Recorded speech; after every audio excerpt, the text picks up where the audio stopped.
Hey y'all, here we are on a very hot summer day. Gonna get something done today, and that is transfer case service on this '09 Ram truck. And before I get there, I've got some talking points about transfer cases and why they fail. Just coming right up. Okay, for today's talking points. Why do transfer cases fail on the Dodge trucks? And really, this could probably be applied all across the board, but especially on Dodge trucks since that's the focus of this channel. Why do they fail? What are the reasons for it? And there's several reasons. There could probably be 5 different ways, and I don't think any of them are actually the transfer case's fault. So number one most cited reason is that cardan joint on the front drive shaft. I'm going to go underneath and take a look at that now. Well, here we are underneath. I don't see my grease point on this, but there is a grease point for the little ball joint that exists in the middle between these two U-joints. Right in the middle of this, you got these ears here that hold this U-joint, and then there's another U-joint over there. And in between, there's a little ball joint with a spring in it, and that's what needs lubricated. Now, usually, right in here where my finger is where you might see that grease point. I don't have my jack here to jack this off the ground and rotate the drive shaft, but it could be right in there, but usually it's in here somewhere near this, just behind this this U-joint towards the front of the truck. And if that gets dry, it can increase wear, and you could end up with some vibration in here, and that vibration eventually tears that transfer case up. Another reason why a transfer case may fail is these U-joints themselves can get some play in them and you get some vibration in them. So if you're feeling vibration while you're driving down the road, it'd be a very good idea to check to make sure it's not this. And if it is this, rebuild this, remove this, do something to avoid your transfer case being damaged. I checked both of my trucks today and both drive shafts are solid.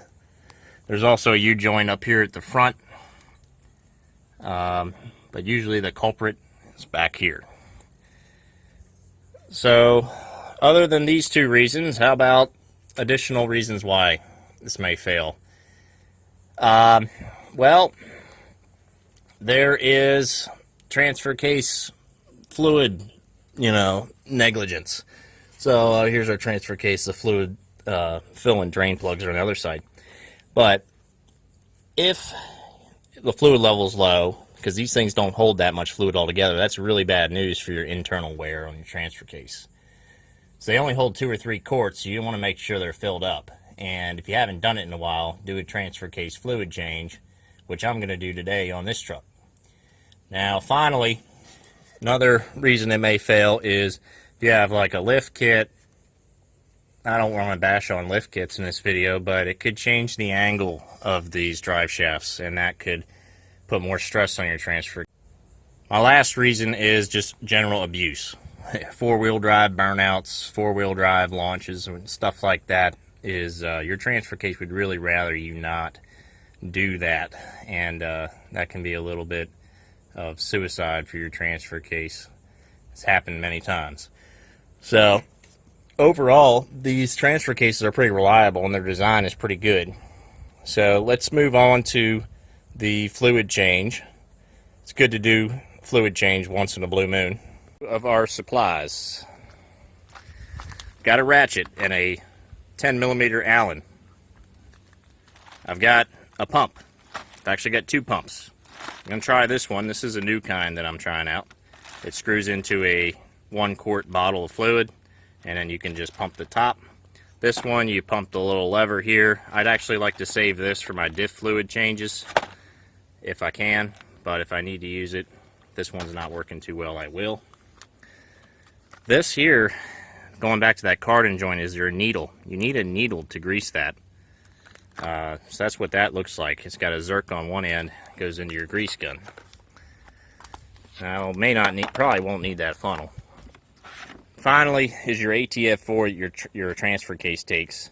I've got 3 quarts of Castrol here, and just in case there's a little bit of Napa ATF left in there. It's actually Castrol in there that I poured in that was left over from my last transfer case fluid change.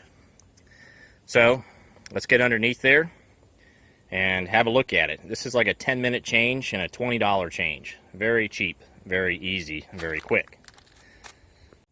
If y'all want to see something cool, check this rear drive shaft out. This is a 5-inch, oh heck, it may be 6 inches. It's big. One-piece aluminum drive shaft here on a long bed truck. Hanging in there, really nice. This is probably aftermarket, although it could have been factory. Some trucks do come with aluminum. I'm just not sure that they're this big. Anyways, here we're looking at the back of the transfer case. You can see the fill plug is the one there up top, right there. The drain one is down here. Now you can see this skid plate. The good news is there's a big hole in this skid plate, so the fluid should just fall right through there. My 03, it doesn't have that big hole there, so it made a real mess all over the place. We should be okay this time. What I'm going to do is I'm going to remove that top fill plug first to make sure I can fill it back up after I drain it. Otherwise I'd be kind of stuck out here. Here we go, loosening our fill plug at the top. Now if you just wanted to check your transfer case fluid level, you could just take this plug out and stick your finger in there and see if it's up to the top. You can already see a little fluid coming out. It's a good sign. It means it's probably filled up. Here's our setup. It fit perfectly in these quart bottles, and we've got a little tube here to maybe let me keep this bottle on the ground as I try and lift up and into the transfer case. We'll see about that. I may have to end up putting the bottle up on top of the skid plate there, or this cross member. Either way, should be alright. That's basically how it works. It's on the ground and long enough to pump in there. It's like 1 ounce per pump, and it's a quart, so be a decent number of pumps.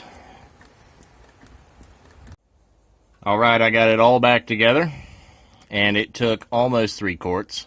It took about 2.8. There's a little sticker up there. That red sticker may tell me exactly what transfer case this has, but I can't read it from here. I have to clean that up and see if I can take a picture of it. Okay, one more thing is the fluid. Dark, yes. That debris and stuff was in there already before I was already in the bucket. But dark, yes.